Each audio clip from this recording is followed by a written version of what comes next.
Olá, amigos! Sejam bem-vindos a mais um vídeo do meu canal. Eu sou o Lucas Knaip e vamos falar sobre Marc Marquez, porque saiu a notícia de que ele não vai correr nas próximas duas corridas e não deve correr em Portugal porque passou por cirurgia. Falaram que não precisava de cirurgia, que a lesão não era tão grave, mas agora a situação muda de figura. Ele passou por cirurgia para resolver os problemas na clavícula e é dúvida até mesmo para Valência, a última corrida do ano. A gente tem mais 4 corridas para encerrar a temporada, né? E assim, acho que é Malásia, acho que são duas na Ásia, né? Tem uma coisa na Malásia, acho que Tailândia, né?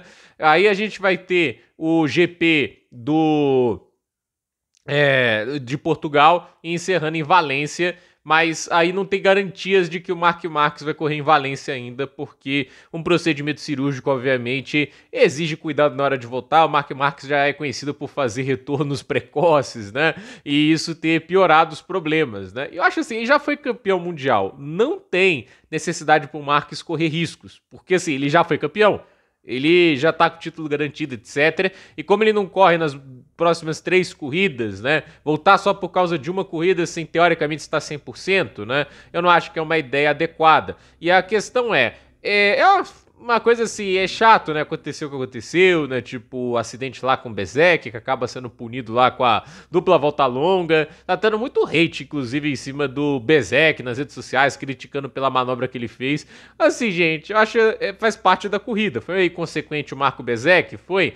Mas para pra pensar, o próprio Marc Marquez, se ele tivesse chances parecidas, talvez não duvidemos que ele fizesse o mesmo, né? Ele tá mais calminho hoje, né? Mas lembrar o Marc Marquez do Velho Testamento, ele já teve lá manobras muito controversas, inclusive até contra o Dani Pedrosa, né? Então, a questão aconteceu aquilo, o Bezek tava querendo a posição, foi inconsequente, causou acidente, mas assim, não, eu acho que ficar fazendo esse tipo de comentário, fazer esse tipo de crítica ao cara, não vai mudar nada o que tá acontecendo. E sinceramente, assim, o próprio Marc Marquez, né, já falou lá que não tem nenhum problema com o Bezek, etc. Pelo menos nas redes sociais, né? Mas fato é que, assim, o Marc Marquez, eu pessoalmente falando aqui, eu acho que ele deve voltar nesse resto de temporada? Eu acho que não.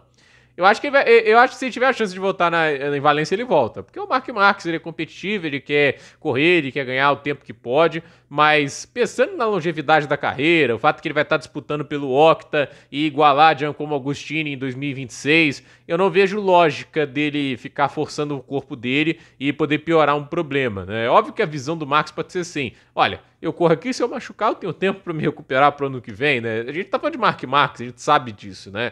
E para mim, assim, o mais importante pro Max é talvez testar a moto, né? Depois que acaba a temporada em Valência. E, sinceramente, né? Eu fico pensando o que a Ducati faz agora, né? Porque se o Marc Marquez está fora das próximas 3 corridas, não tem notícia nenhuma sobre substituto pro Marc Marquez nesse período de lesão, né? Ninguém ali da Gresini, nem da VR foi convocado para andar no lugar do Marc Marquez, não parece ver também, acho que ninguém ali da Superbike, e às vezes eles fazem isso. Eu me lembro que a Yamaha, na hora que o Valentino Rossi machucava, eles chamavam o Garrett Gerloff, né? E a Honda sempre tinha o Stefan Bradl, né, para usar quando alguém machucava. Então, essa ideia, né, tipo assim, o Marc Marquez machucou, vamos deixar só o Pecco Bagnaia, né? Eu sei lá se isso é o mais saudável para Ducati, né? Porém, isso traz até um ingrediente interessante, né? O Bagnaia não tá sendo garantia de vitórias, né? Ele só teve uma performance nível bicampeão e o que a gente espera do Pecco Bagnaia na temporada inteira, que foi o Grande Prêmio do Japão. Lá ele brilhou, lá ele andou demais. Mas foi só lá. Foi só lá que o Pecco Bagnaia andou como um Pecco Bagnaia, né? No ano todo ele tem sido muito aquém.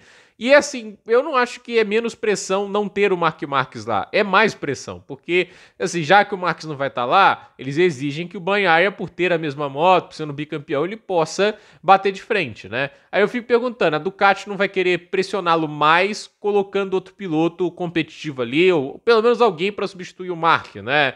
Eu fico pensando assim que talvez seria bom um teste, né, para ver que para acordar mais o Pecco Bagnaia e tirá-lo da zona de conforto, que eu acho que também que tem um pouco disso, né? O Pecco parece precisar receber um chacoalhão ali para ver se as coisas começam a se reencontrar, né? De qualquer jeito, a gente tem aí 4 corridas para encerrar o ano. Vamos ver o que acontece nelas. E de qualquer jeito, né, o campeonato já está decidido. E o que está em jogo aí são vitórias. Vitórias podem ser importantes para alguns pilotos, como na Indonésia foi magnífico para o Fermin Aldiger com aquela grande performance dele, que podem ser importantes até para uma equipe ter sua primeira vitória. Até agora a VR não conseguiu vencer, a Gresini já venceu com seus 2 pilotos, a Ducati também, Di Giannantonio e Morbidelli não saíram do zero, aí pode ser a oportunidade da Aprilia ganhar de novo, o Bezek tá pilotando em alto nível, tem uma dupla volta longa para pagar, então assim, não vai ser tão fácil, então vamos ver o que acontece aí nessas próximas corridas, mas de qualquer maneira, Marc Marques não deve participar das próximas 3 e é dúvida para Valência.